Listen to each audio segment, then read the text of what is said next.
running red. I had a major service done on it yesterday.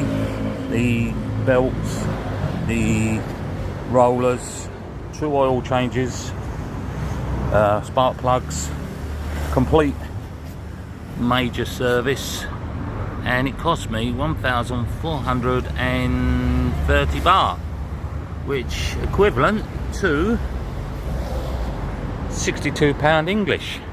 So that can't be bad.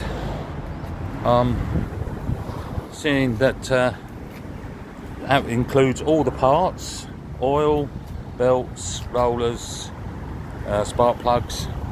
Pretty good value for money in Thailand if you're having your bike serviced.